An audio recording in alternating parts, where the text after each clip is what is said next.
Yo, what's good, people? It's your boy Delboy, and we are back. I was about to say we're live. We are back with a new episode of Indy Takers.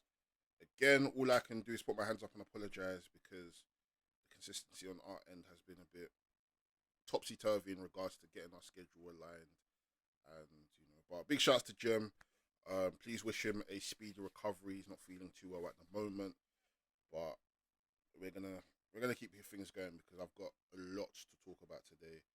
There's so much wrestling to speak about, and I feel like this episode is going to be very important in regards to where wrestling is heading these next few years.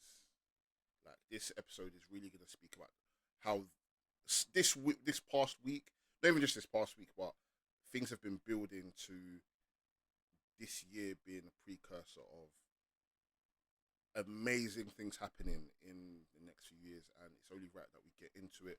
Before we do even get into it, I'm gonna go through some. I'm gonna go through Ring of Honor. Ring of Honor was okay. My problem with Ring of Honor is very uninspiring. I find Ring of Honor to be very, very, very, very, very, very, very uninspiring, and I'm at a point with Ring of Honor where I struggle to watch it because my problem with Ring of Honor is that I don't know whether it's angle based, I don't know whether it's action based. There seems to be this booking style that Tony Khan has. There seems to be this booking style of, let me just keep a buck. You guys know me. I'm always gonna say what I need to say. This shit is not good. This shit is not good. Sorry, I need to move my screen. This shit isn't good at all. This shit is not good. Ring of Honor is not good. Ring of Honor is absolutely terrible. Ring of Honor is absolutely terrible. We're going to go through the matches one by one quickly. I don't want to spend too much time on Ring of Honor because, like I say every single episode, I feel like the old man shouting at the clouds. And I don't want to get into a few spoilers. There's been some sort of introduction, and then I think that maybe either the next episode or the episode after, that there's going to be some sort of authority figures on Ring of Honor, which may help, which may not help, depending on what side of the coin you're on. But, I don't know, really and truly. First match, we had Kingdom versus the Infantry, both two talented teams. The Kingdom won the match. I want better for the Infantry, but I also want better for the booking of the Kingdom because it seems that the Kingdom were feuding with what's his name, Chase, Andretti, and I can't remember the names, man. See, that's how uninspired I am with Ring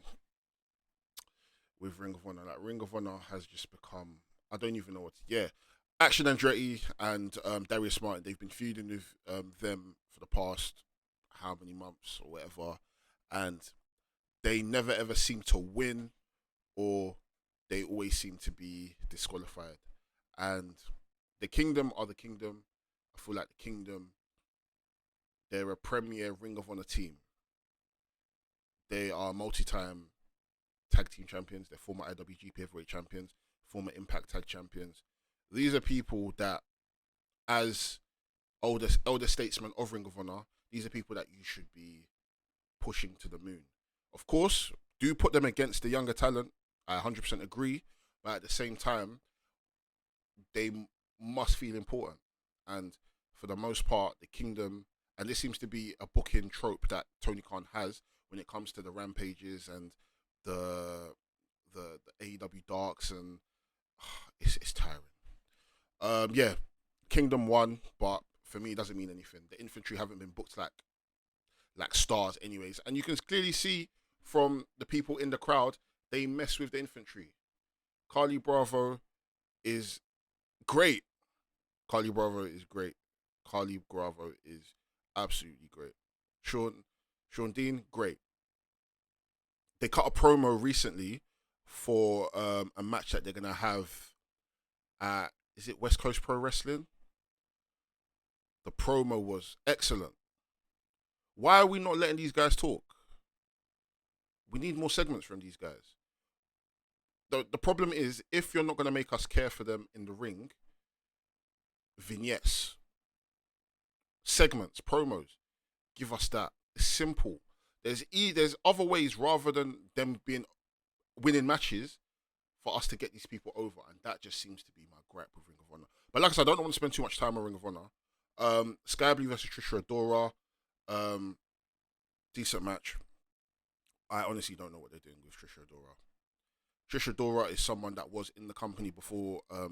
She was part of the women's tournament when they were crowning a new champion. She was part of the tournament. She did pretty well in the tournament. This is someone who has done the rounds. She's currently part of the New Japan Strong dojo. She didn't even get an entrance.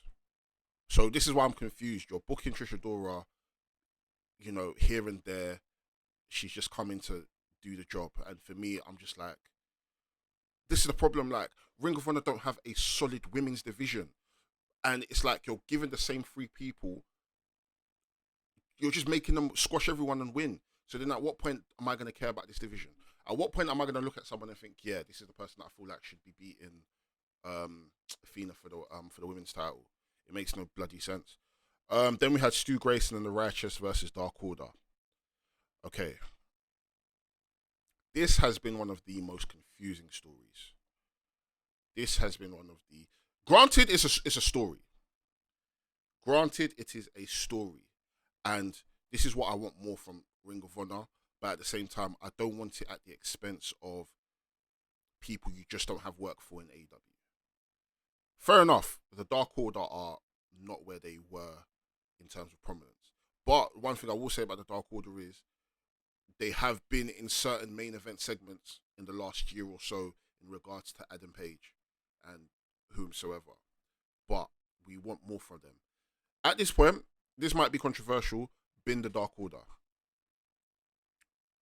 I said it, bin the Dark Order, because clearly we don't know what's going on with them. Stu Grayson has been, the Righteous have been, since the pay-per-view, have been wanting to lay their mark on Ring of Honor again, their former trios champions, six-man champions. Vincent's a former tag champion.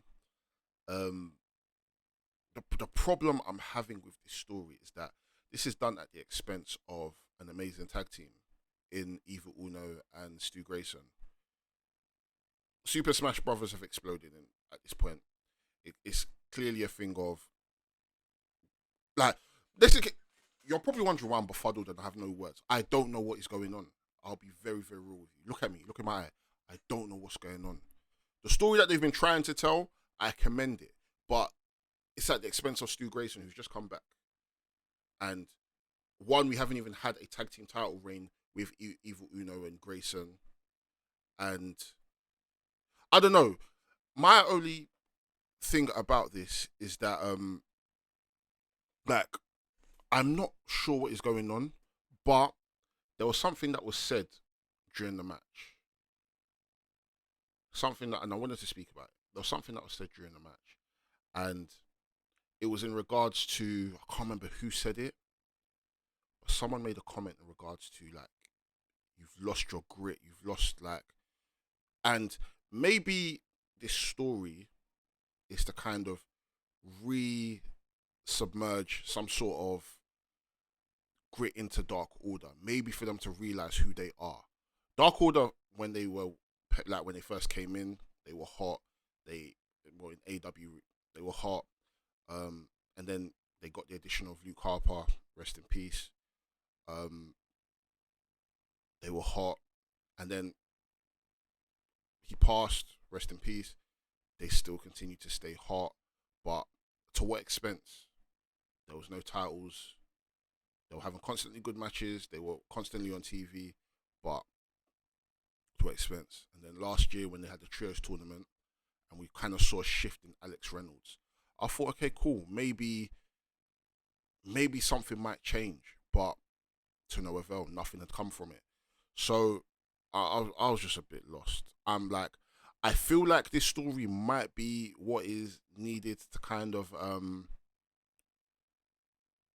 maybe the storyline might be the thing to kind of take the Dark Order into something a bit more serious. They've been clowns for how many years now, and maybe a story like this, maybe them seeing that there's real potential to lose Stu Grayson to a team like the Righteous.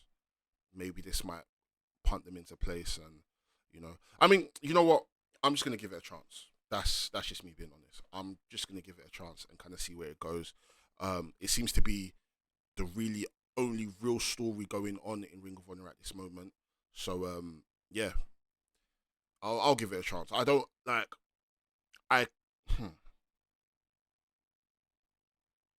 yeah, we'll see. It was interesting to kind of see Evil Uno and Stu Grayson like come to blows. They were trying to avoid it the whole match, but like I said, as much as I am judging it, I do want to give it a bit of time. So yeah, we'll see. Diamante promised Braxton squash. Brian Cage and Willie Mack. If you guys have ever seen these guys wrestle, you guys already know what you're gonna expect. This is no different to any matches I've seen them do in the Indies, Lucha Underground. So it was a good TV match.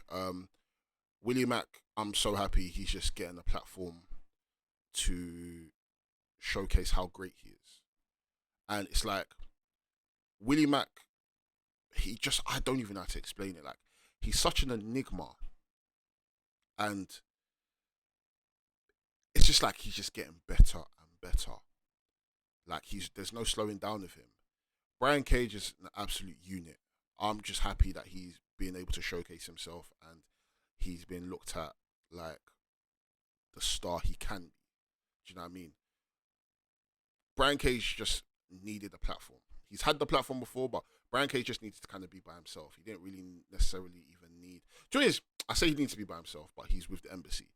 I think Brian Cage just needed to be part of something where he could be looked at as the proper unit.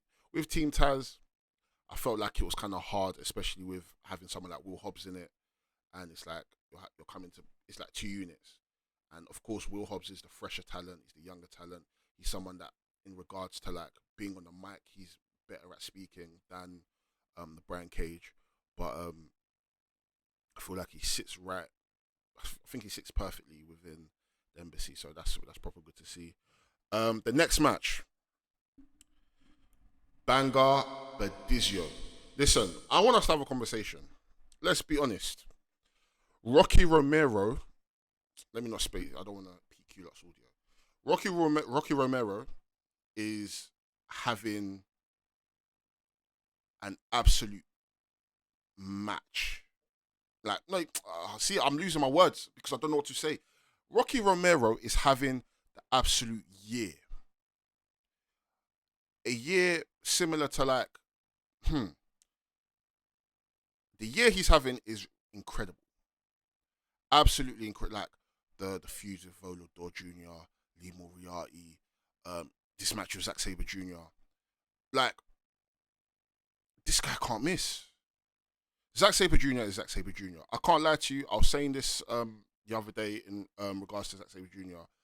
This TV title run that he's having is going to be so hard to beat. Yeah, like Rocky Romero, he just seems ageless when it comes to wrestling. Like he's had a 20+ year career, and his output this year has just been incredible, absolutely incredible. Like I liken it to, we had an incredible year last year. Speedball Mike Bailey. He's not having the same amount of matches, but in terms of quality, Rocco Romero is having an absolute blinder of a year, and he's having one of the feuds of the year with Volador Jr. as well. They're going to be wrestling at the next the New Japan event that's going to be happening in Japan, not in Japan, Mexico. Sorry, I'm not sure if it's this year or next year, but not this month or next month. I'm assuming it's this month, but yeah. Steadily moving on. Workhorseman versus Action Andretti and Dante Martin. This was a cool match. Again, I liken the Workhorsemen to like the infantry. They're a great tag team. We see them week in, week out, jobbing. We clearly know that there's potential for them. And my thing is, it's not necessarily about the wins and losses for me. It's more so about why should I care if you keep constantly putting these teams on TV, but yet you're not making me care about them. That's my problem. Action Andretti, Dart and Martin, they're a good tag team. It will be very interesting to kind of see the dynamic, how it will be when Darius comes back from injury. Maybe they might shift into a trios, which would be good.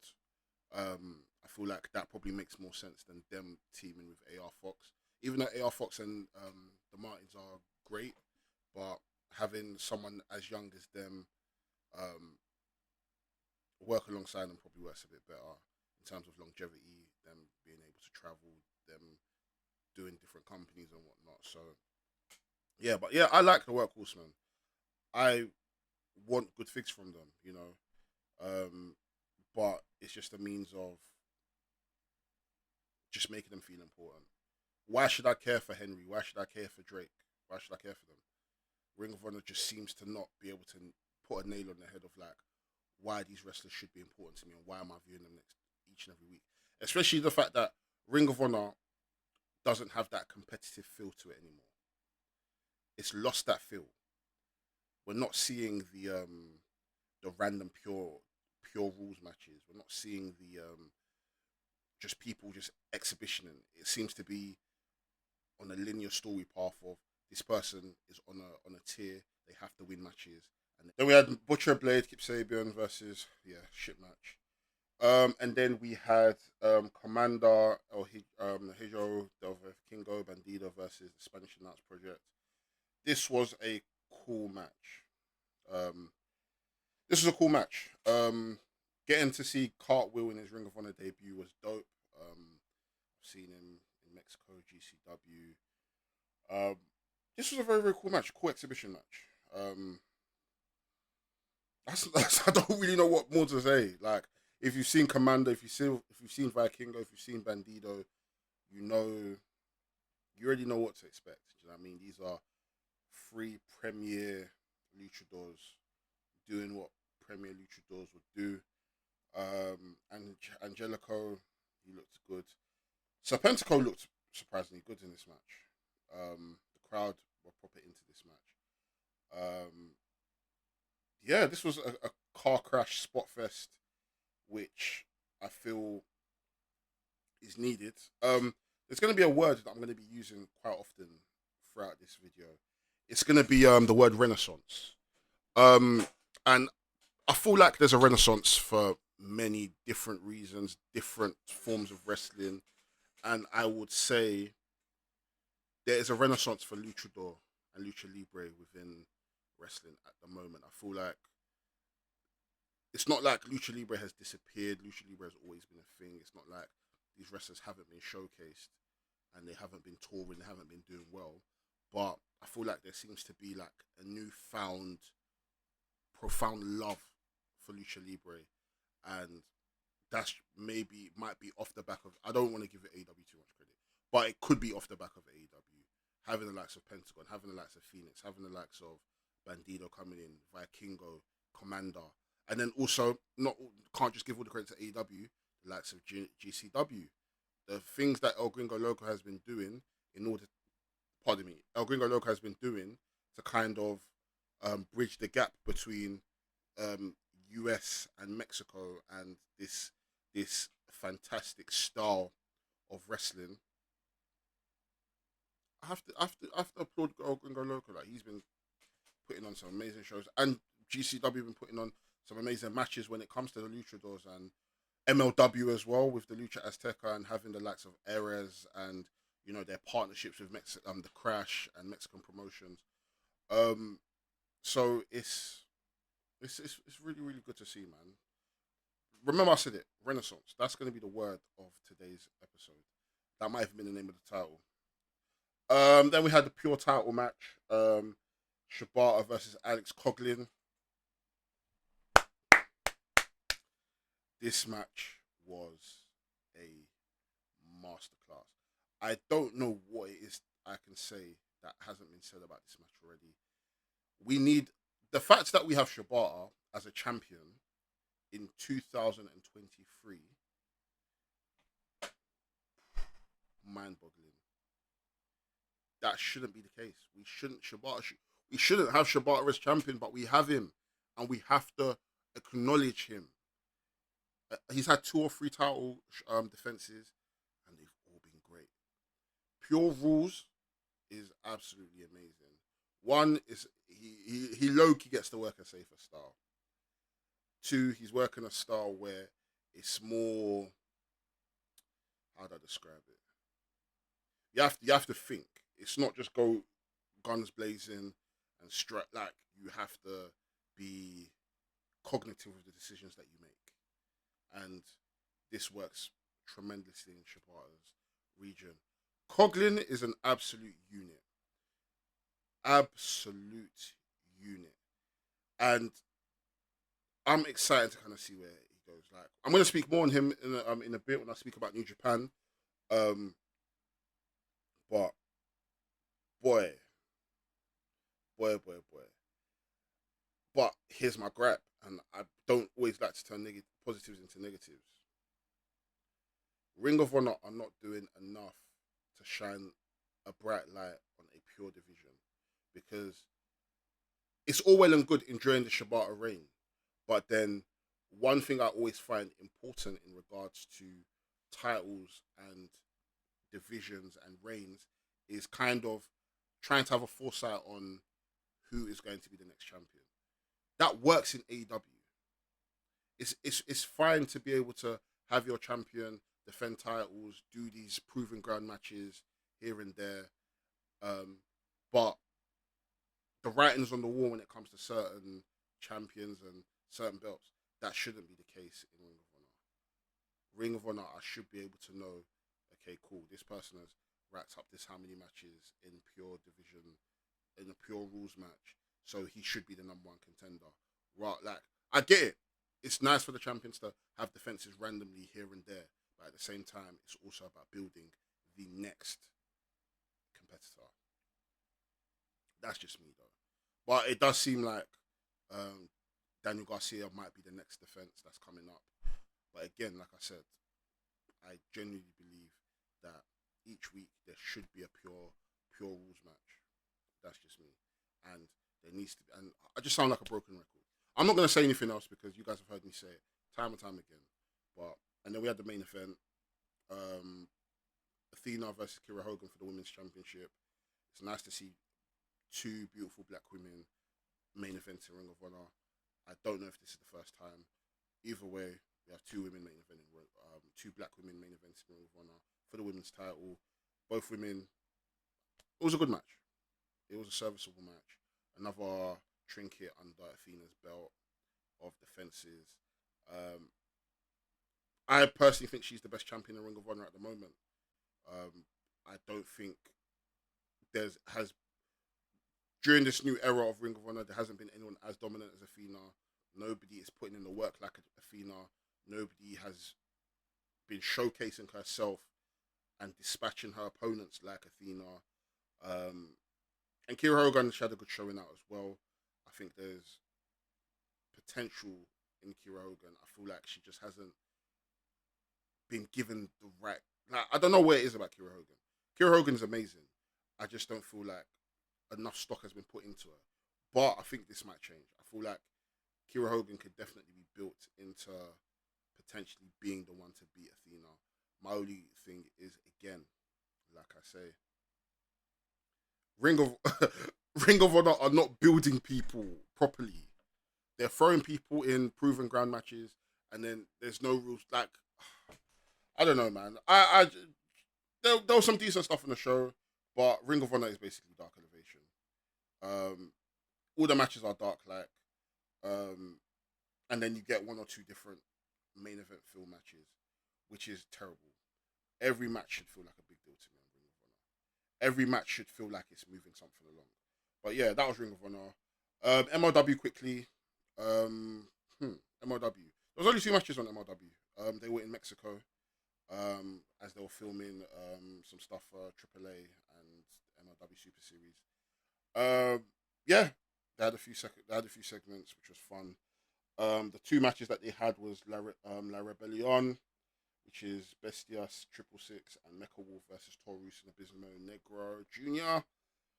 This match was a fucking crash spot. Spot, car crash, whatever you want to call it. It was dope, man. Honestly, I can't lie to you.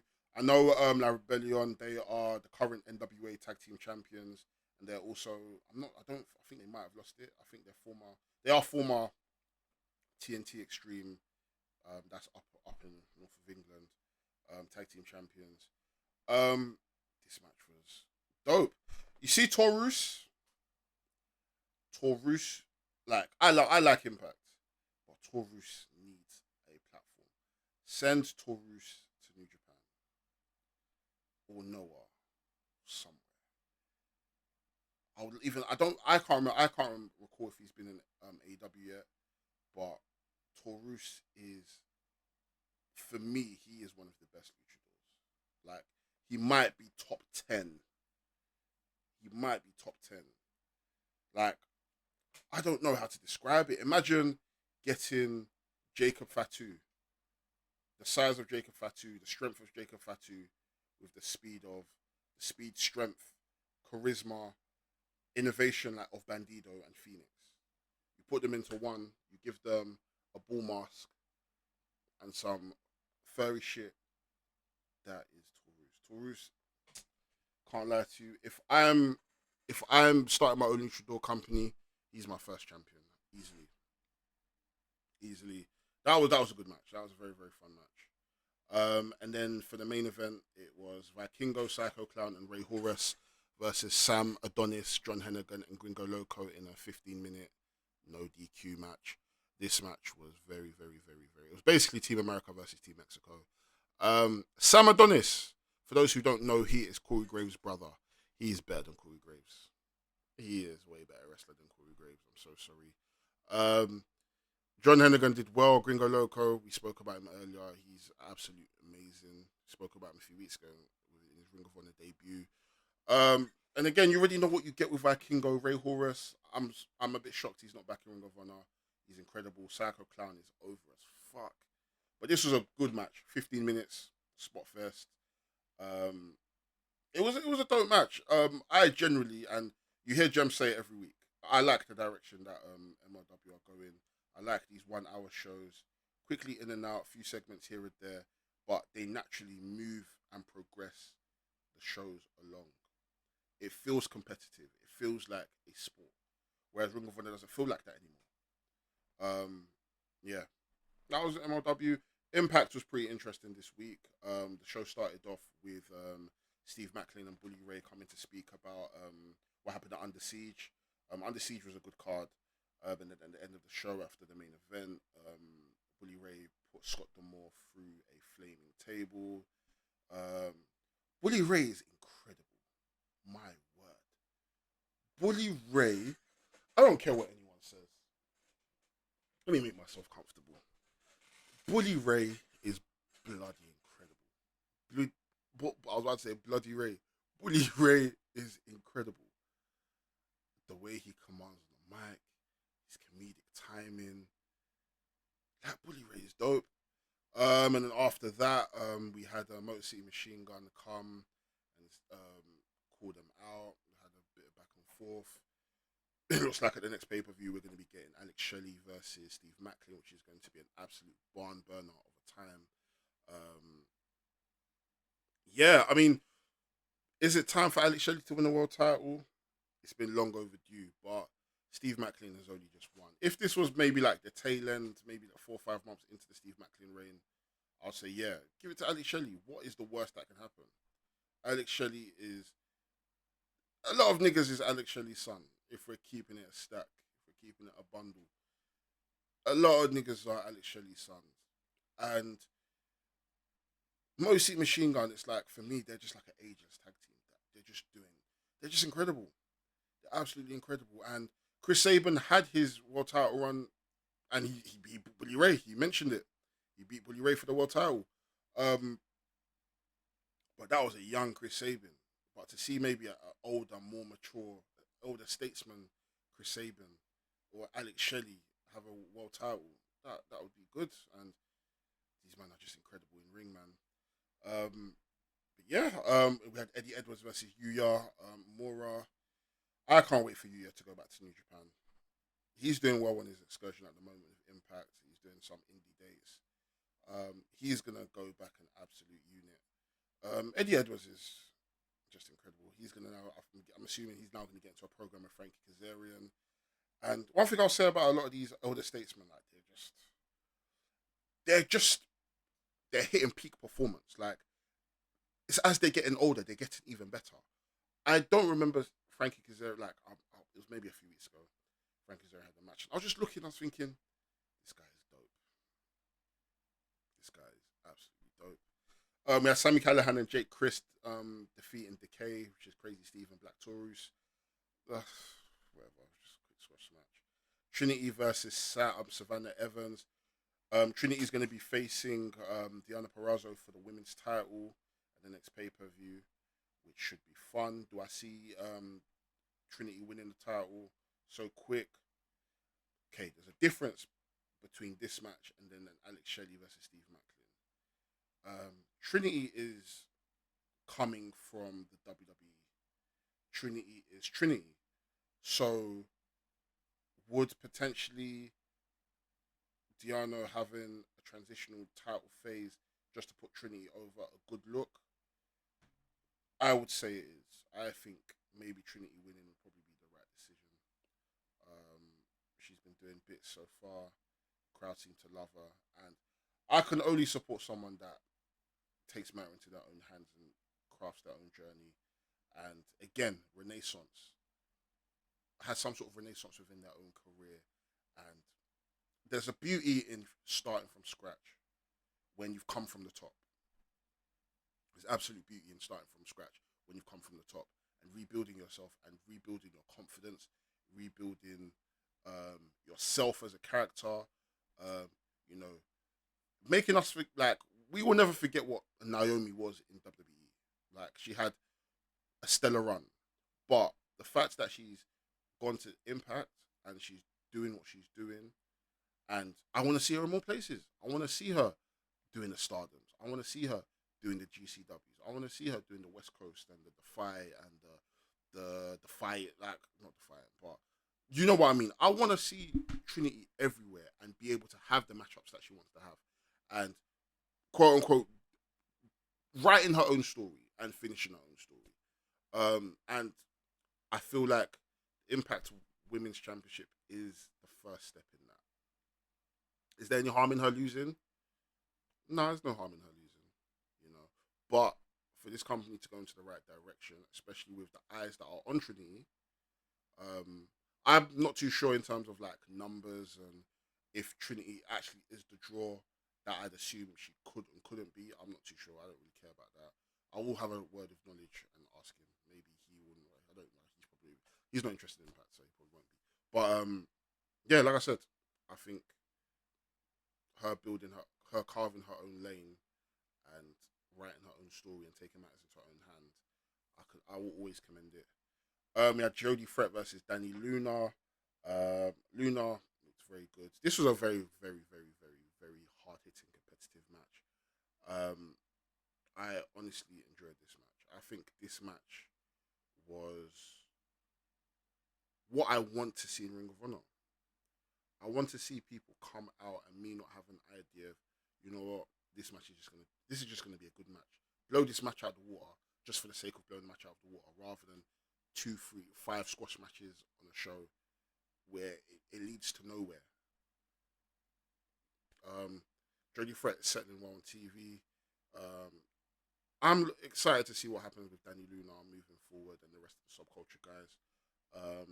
And speaking of subculture guys, we have Motor City Machine Guns versus Subculture, Mark Andrews and Flash Robson Morgan. Mark Andrews was previously signed to TNA maybe 8-9 years ago. I can't remember. I know he won the gut check. This is Flash. This is no, they debuted at the pay per view, but this is first match in the actual Impact Zone, and this was a good match. This was a very, very good match. Subculture are bloody talented. Motor City Machine Guns and Motor City Machine Guns. It will be very interesting to kind of see where subculture go from this. Are they going to do more indie stuff? Um, could you potentially see them in a Ring of Honor? This match was just great, and I feel like tag team wrestling in Impact is in a great place. So many great tag teams. There's so many good things. Um, yeah, that was Impact. Cool. Now that we've got those shows out of the way, we're gonna get back into what I was speaking about earlier. Renaissance. That's the name of the title of the podcast today. Renaissance. Hear me well. Hear me and hear me well. New Japan are fucking back. New Japan are back. New Japan are cooking with grease. New Japan are cooking with ghee, garlic, atarodo, stew. They're even using goat meat. New Japan are back. They've heard our cries. They've heard our complaints. And it seems like things had been brewing the last few months. We've been seeing, you know, bits and pieces coming together. But Dominion solidified it for me that, yeah, New Japan, we're heading back to the promised land. We are heading back to the promised land. Even before I get to Dominion, let's talk about the best of Super Juniors. Master Wato and Titan in the finals. Banger. One, I was just happy that we have someone new that has won the best of Super Juniors. That's all I cared about because, my nigga, I was tired. I was tired. My God. When I say I was tired, I couldn't even tell you how tired I was. Takahashi has been oppressing us with best of Super Junior wins. But let's get on to that first. Let's talk about IWGP heavyweight title number one contendership match. We had Will Ospreay versus Lance Archer. This match was a great opener. This was just a fast sprint. Ospreay is Ospreay, man. Big up Ospreay. Ospreay is just bloody incredible. Archer. We need to have a conversation about Lance Archer. Because if you didn't know how good Lance Archer was, this match should be able to show you. And it just shocks me that Lance Archer is not a world champion somewhere. I'm so sorry. At this rate, give Lance Archer the Ring of Honor World title. Let him just run roughshod and go across the world and just pummel guys. Pause if necessary. This match was a great match. This match was just built around, Ospreay surviving, Archer's physical advantage. Obviously there'd been talks about, Ospreay because he had to come out of the New Japan Cup. He's still facing this arm injury, but it was good. And for me, I enjoy watching Ospreay fight from underneath. A lot of the times when we see Ospreay wrestle, he's wrestling someone that's either equal or he may have some sort of like superiority to him. But when we see Ospreay fight someone he's underneath, it's a great thing to watch. That was a dope match. He cut a sick promo. It's basically Ospreay versus Canada at Forbidden Door, which should be fun. We had LIJ versus Just Five Guys. This was a dope match. This whole card, top to bottom, was great, man. That was a good match. We had after we had Catch 22 defeat Intergalactic Jet Setters Kevin Knight and Kushida. Big shouts to commentary. Commentary were doing a lot to kind of like sell us on the fact that Kushida hasn't been the same since he's returned back to Japan. Granted, he's been on a run in America. he's been on an absolute run in America. But since being back in Japan, he's just not who he is. And, you know, they kept doing the comparisons of like Catch 22 and Intergalactic Jet Setters of, you know, TJP and Kushida being the older statesman, Francisco Akira and Kevin Knight being the younger mentees of those two. They also played into the fact that Kushida and Francisco Akira were both trained by Tajiri. It was just a good match. And I don't think TJP, as much as people look at TJP as a problematic person when it comes to some of his views, but one thing we cannot deny is that TJP is an incredible wrestler. TJP is absolutely incredible. And I'm just excited to kind of see where the junior heavyweight division for the tag teams continue to go, and United Empire go now that Dan Maloney has turned their back on them and he's now a new member of Bullet Club. Him and Clark Collins are going to be facing Catch 22 for the junior heavyweight tag team titles. I'll be very real. Initially when I found out that Dan Maloney was joining United Empire, I looked at him and I just thought, I can't lie to you. I get it. Will loves him, and you know the commentators also played into the fact that Will done everything he can to try and get Dan Maloney into Japan and into the United Empire, into Best of Super Juniors, which was in terms of storytelling, which is a great addition. But I never ever looked at him and thought, United Empire. But Bullet Club though, he suits it absolutely. So it will be very interesting to kind of see where United Empire go from here in regards to, are they now going to replace him? Because they definitely need a a junior heavyweight. There's tons of junior heavyweights around the world that they can get. And what would be the backlash coming from this? Are we now going to see United Empire versus Bullet Club? Who knows? Then we had the World Television titles, Zack Sabre Jr. versus Jeff Cobb. Zack Sabre Jr. has now hit his 10th title defense and win. Jeff Cobb has never defeated Zack Sabre Jr. Zack Sabre Jr. is brilliant. Like I've said, I don't know who's going to beat this guy for this title. He defended the title in Ring of Honor, defended it on Rampage, and then his third defense. Like, I honestly don't know who's going to beat him. And the fact that Zack Sabre Jr. has a counter for everything. It doesn't matter how big you are, how strong you are, how fast you are. Whatever you do, he's got a counter for it. And it was just ridiculous. And just the finish alone, the way he countered the Tour of the Islands into a pin and roll up, bloody fantastic. But it leaves me to question, who's going to beat him?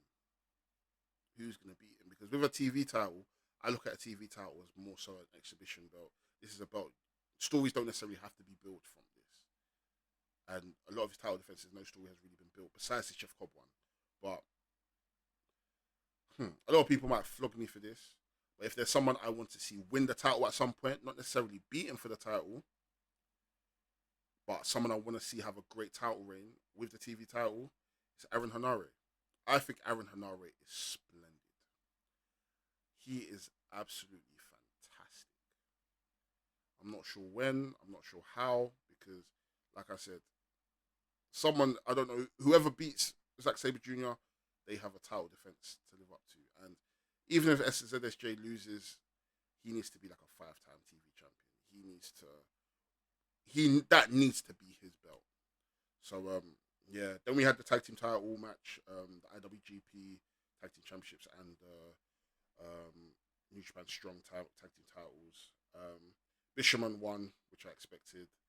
It was a fun match. I'm tired of House of Torture though. We need to free my nigga Show.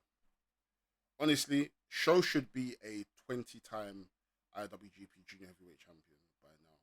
But he's here running around with bums and bozos like Evil and Dick Togo and Yujiro Takahashi. These are Bullet Club, man, that don't even feel like they're in Bullet Club anymore. House of Torture seems to be its own entity. But they're just, I don't know, man. Tired of them. Like I'm just sick and tired of them. Justice for show. That's literally it. That's the hashtag. I'm gonna put it on screen. Justice for show, because really and truly, this is ridiculous.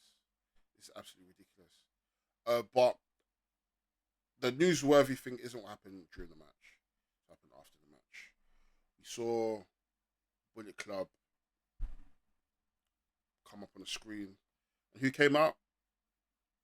Alex Coughlin and Gabriel Kidd, and they smoked the Ross out of Bishop. Big up at Gabriel Kidd, that's my bro. And Gabriel Kidd was shouting a lot of interesting things as he was, effing blinding at the crowd, and as he walked up after they picked up the belts and they walked up the stage. He said, if they're not going to give us anything, I'm not going to take. If they're not going to give us anything, we're going to fucking take it. And I'm here for it. This is why I'm saying Renaissance. It's a revival. Bullet Club is back. And I've seen a lot of murmurs online, people talking about, oh, it's not good for them. Bullet Club is tainted. Bullet Club is this. Bullet Club is that. But these are people that haven't got foresight, and they're not able to kind of see what is being done. And as much as people like to clamour about, David Finlay, and they're not a fan of him, and they're not really seeing where this Bullet Club is going, this should be an indication of what Bullet Club is and what Bullet Club should be. Bullet Club seems to be reverting back to what it was 10 years ago. It's the 10-year anniversary. Bullet Club have now swooped LA Dojo Gaijins and one of Willow Spray's boys. Bullet Club looks like an absolutely unit. And the thing is, I feel like this ain't it. I feel like this ain't it. I feel like there's more to come. I don't know who. I don't know where. I don't know how. I feel like there's more to come. If I'm being honest, I know about Gabriel Kidd joining Bullet Club because he told me. He's got a new theme coming out, so you guys make sure you watch out for that. But I didn't know Alex Coughlin was going to be there. But this is the thing. This is going to be crazy. And we should just sit down and enjoy the ride. That's literally it. This isn't me going based on what I've been told. Besides him joining Bullet Club, I don't know any of the plans. I don't know what's happening going forward. But just someone viewing as a fan and using common sense. Using commente, sense. I'm using common sense. Just to kind of show you that David Finlay has told us this from the get-go. He is going to make Bullet Club in the image of himself. And what he's doing, he's bringing it back to what Bullet Club was. This was a Gaijin stable. This was a Gaijin stable. And this is what Bullet Club needs. This is what Bullet Club needs. Bullet Club needs fresh faces. I'm tired of people just jumping in and just joining for the sake of, yeah, I want the Bullet Club. No. David Finlay is creating a Bullet Club with a purpose. And the Bullet Club War Dogs, man, oh man, is going to be a tough one for you guys. Absolute tough one. Absolute tough. And I can't wait to see Bullet Club War Dogs versus TMDK. I can't wait to see them versus United Empire. I can't wait to see them versus Chaos. I can't even wait to see them versus the Elite. There's so much. There's so much that can happen. And with Forbidden Door around the corner, who knows? Because we've got Bullet Club Golds that are making their presence known on AWTV. You've obviously still got Bullet Club within Impact. There's Bullet Club in Australia with MCW and New Japan Tamahashi. Now it's just about scaling down and just the core members. Maybe David Finlay just needs to do some sit around like, yo, guys, listen. You're out. House of Torture. You're out. Chase Owens, get the fuck out of here. Yeah, man, I'm excited to see where Bullet Club goes, man. Like, honestly, I feel like sometimes as wrestling fans, we can be a bit negative and, based on what Bullet Club have been doing for the past 3-4 years. Has it been great? Hell no. But at the same time, sometimes you need to have peaks and troughs to be able to appreciate, you know what? This was a downtime. I now see the vision of us recruiting LA Dojo. And there's a lot of story there as well. Why are people not seeing this? There's a lot of story there. There is so much that can be told from this. Who's to say that Shibata doesn't now come back and now lead his his other students that are not part of Bullet Club to now join him against his LA Dojo that have joined? There's so much to do, man. There's so much stories to be told. There's so much to be done. God, I can't wait, man. And then after we had a G1 Climax lineup announced. And again, Renaissance, revival. This is what it's about. It seems like we're back because at the end of the day, what we're asking for, we're being given. We wanted things to feel different. We wanted things to feel like it's taken a new direction. We wanted New Japan to feel like it's on a new tide. It's on a new level. It's bringing something to us that we weren't expecting. And if you guys remember, me and Jem spoke about one of these people potentially being in the G1. I didn't want him to beat Okada in the G1. I wanted him to have like a proper serious win. But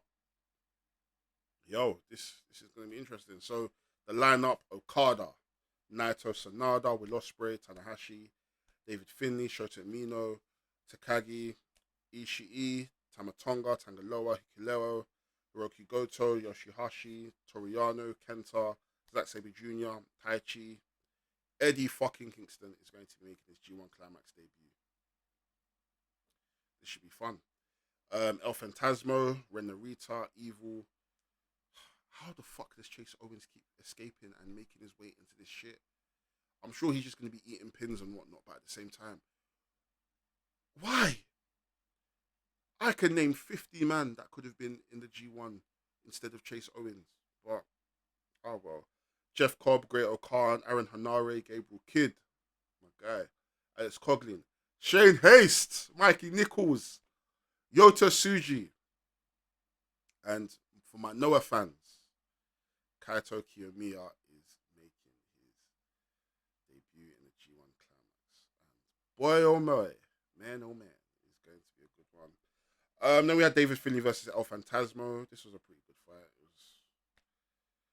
It's kind of intriguing to kind of see where LP goes from here. This was a good match. Then we had Takahashi versus Master Wato. Takahashi won.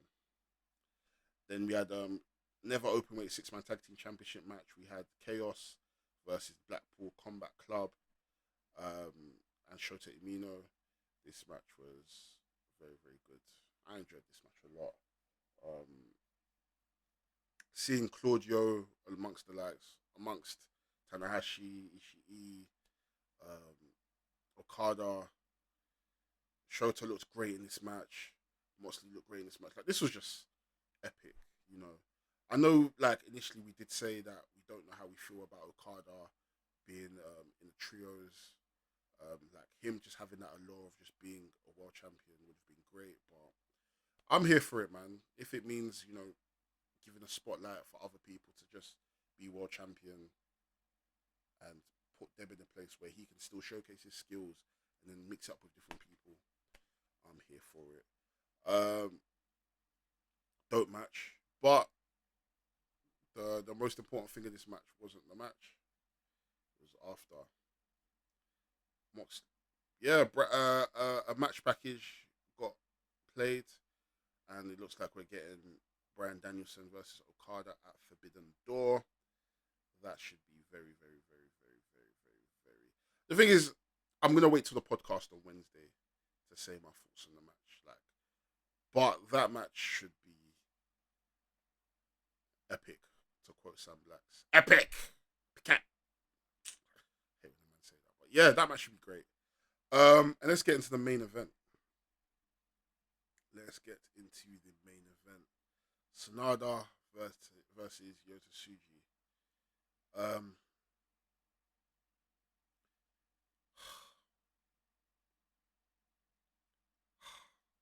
this match.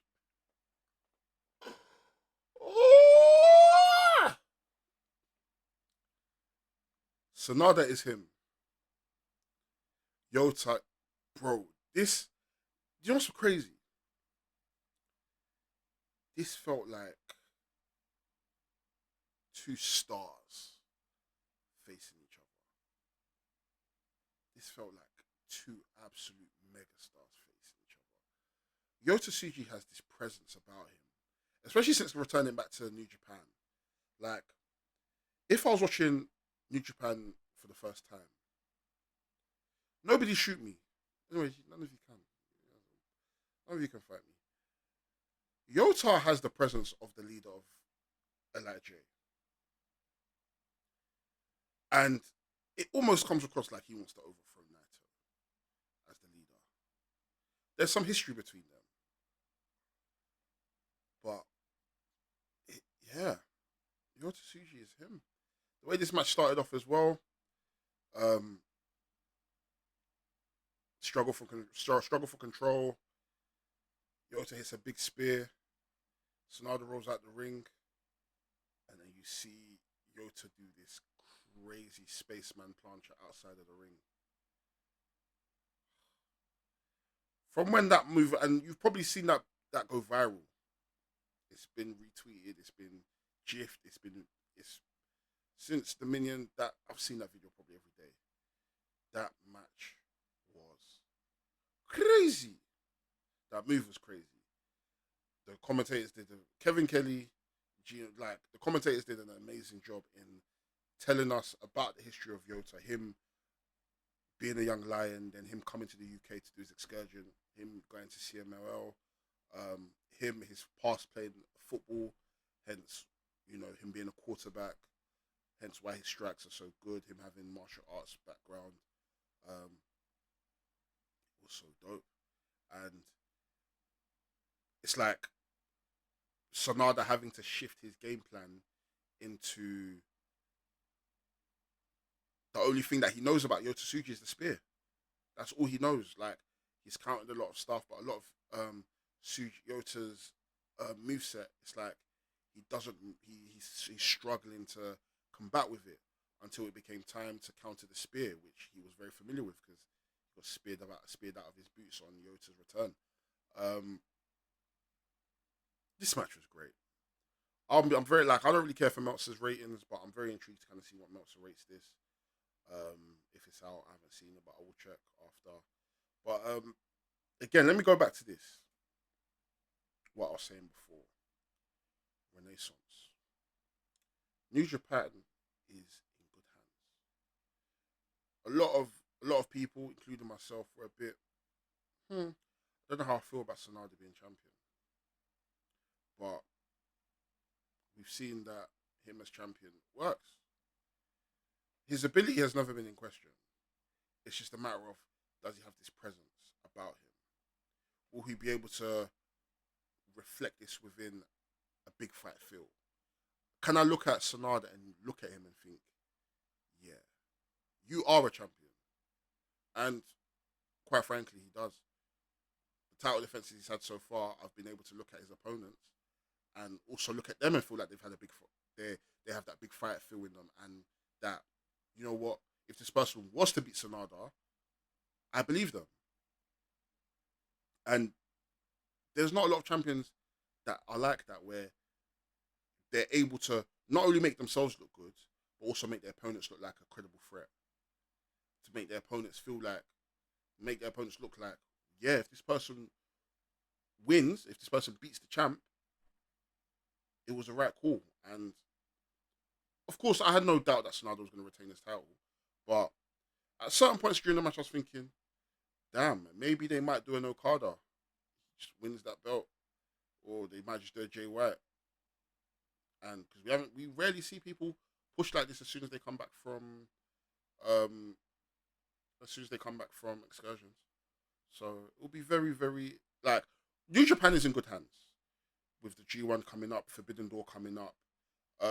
Obviously, Noah has N1 coming up, so we might see some New Japan talent go over there. We've got All Together again with All Japan, New Japan, and Noah. Yeah, like I said, we are in good hands. Bullet Club are back properly. Like they've been about, but new like the Bullet Club that we know and the Bullet Club that we're so used to seeing, a Gaijin stable where they're there to wreak havoc and they're there to take shit. We're not being handed shit anymore, so we're gonna take it. That's what Bullet Club has always stood for, and it seems like that seems to be the premise of where this new Bullet Club direction is going in. All I would say is kick out Chase Owens and kick out House of Torture, kick out Kenta, and please do more with the Chris Bays and the Ace Austins. I know Impact is their home, but you guys could also come to Impact and do some shit as well. Do you know what I mean? Like Shota is killing it. Shota's gonna be an absolute star. I was saying in the Discord the other day that, bro, in 3, 4, 5 years time, we're gonna be watching Yota and Shota headlining a Wrestle Kingdom. And don't get me started when Yuya comes back as well. Boy, oh boy.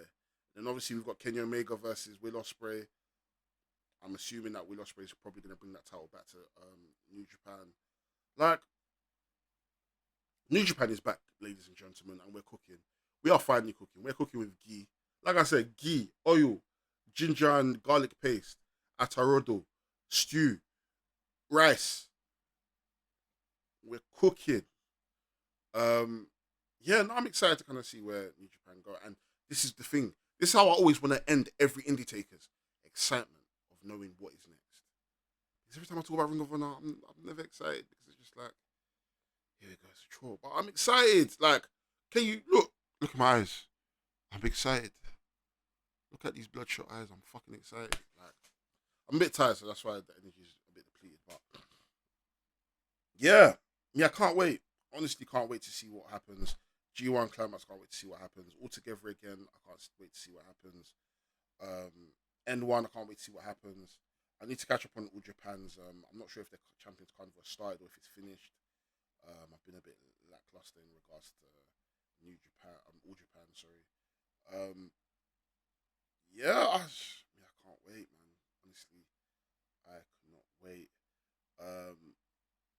We have Hustle tomorrow for the Brit Rest fans. So if you guys want to come, well, tomorrow, but today when this drops, yeah, if you guys want to come, link for tickets will be in the bio. We will be back for Indy Takers. Jem will be in the next episode, God willing. Yeah, man, I hope you guys enjoyed my match this week. Just go and watch New Japan Dominion. Go get New Japan World or go find somewhere to watch it. And just watch the whole card top to bottom if you can't. Like, if this hasn't encouraged you to go and watch that show, then I'm sorry. Maybe my salesman skills isn't that great. But like I said, New Japan is back. This is a renaissance. Word to Beyonce. This is a real renaissance. And we're just getting started. We're just getting started. Peace.